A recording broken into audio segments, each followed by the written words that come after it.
Hello all, I Nirmala Rawat welcome you to my YouTube channel. I hope you are watching entire episode. If not, please do so as it will help you to connect with the next episode. Thank you for watching.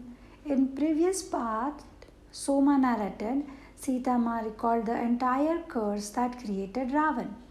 Now Soma continues. Shri Ram, Mata whispered. Is he safe? Parvati Ma nodded and smiled. He is gathering an army and will arrive before too long. I cannot feel him at all. The link has been broken. Can you establish it, Mata, so he will know that I have survived? Sita Mata pleaded with Parvati Ma.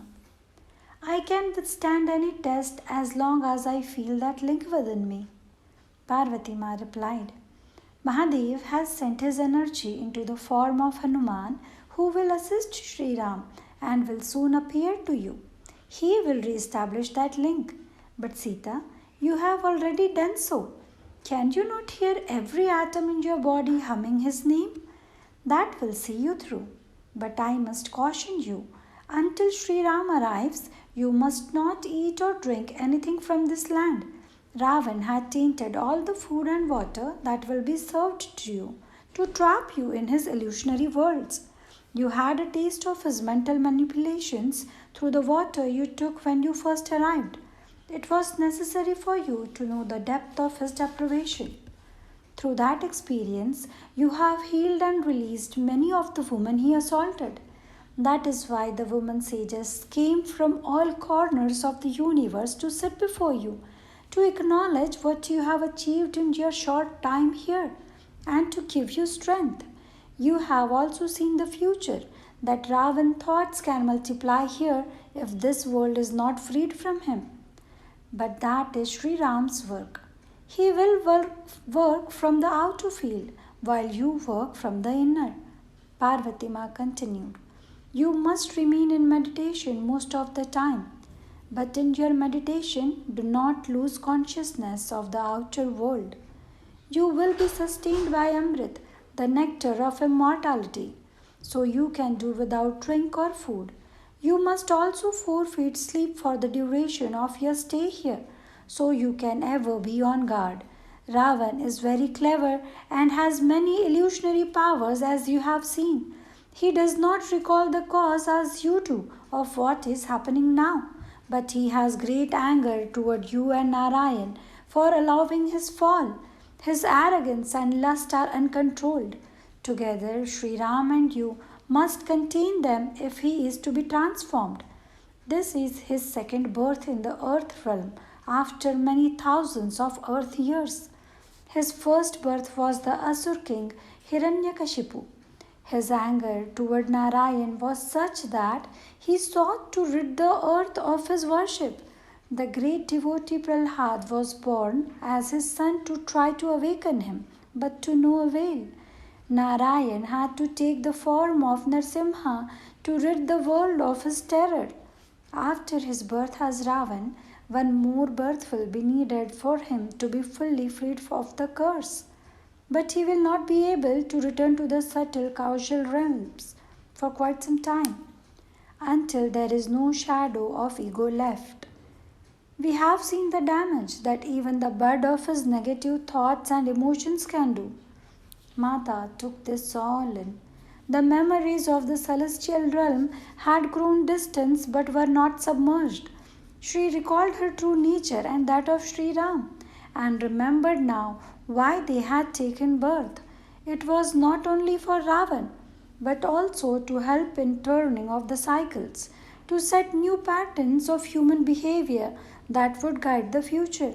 Ravan was inhibiting their ability to set the course for human civilization to thrive. Having taken birth from a human father and a Sur mother, he was seeking to turn the earth into a demonic realm, subduing it and holding humanity captive through fear. That could not be. That was why she had agreed to enter his kingdom, so that Sri Ram could accomplish what needed to be done. I must take my leave now, said Parvati Ma. Daybreak will soon arrive. I will not be far. Now and then I will come in a form you will know.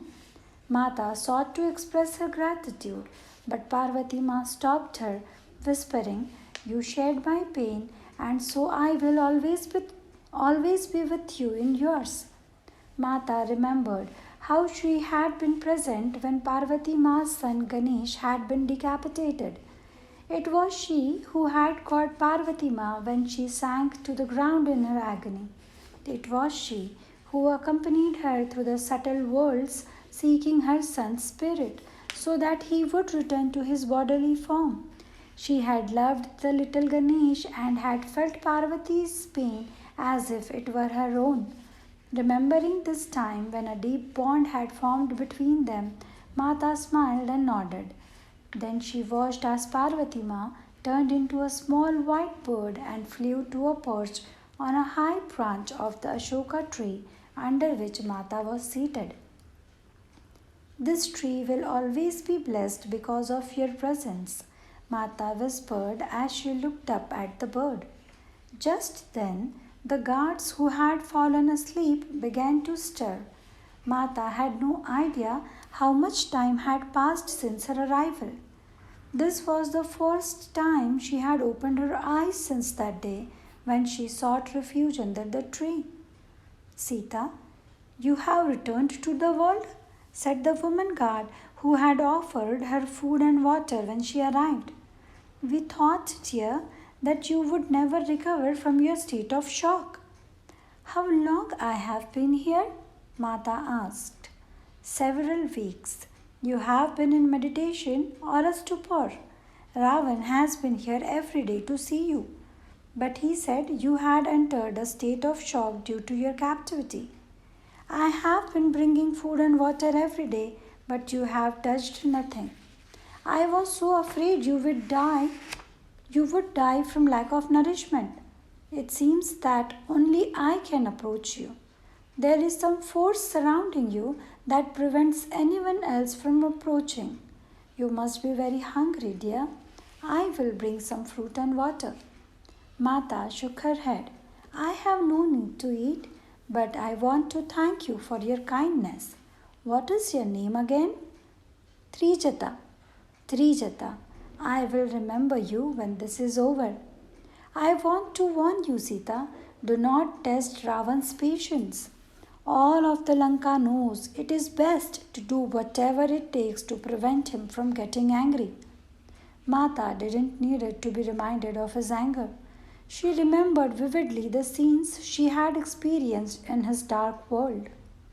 Ravan arrived a short time later and began to mock her. I am glad to see you have survived the shock of your captivity. But I hear you are still not taking food. Do you seek to starve yourself to death, Sita? Because if it is death you want, I can accommodate you right now. He raised his sword. Mata turned her eyes away. She would not look at him, but replied in a quiet tone, I have no intention of dying, Ravan. As I have already told you, I am not your captive. Whatever is taking place is for your liberation, to help free you from your arrogance, pride, and lust. He broke into a sharp laugh. My liberation? You had better be more concerned about your freedom, Sita, and whether or not you will give out of here alive. Closing her eyes, Mata slipped back into meditation without responding. Jai Shri Ram. Thank you all. Please watch entire video. Have a great day. Do not forget to listen, like, comment and share. Jai Shri Ram.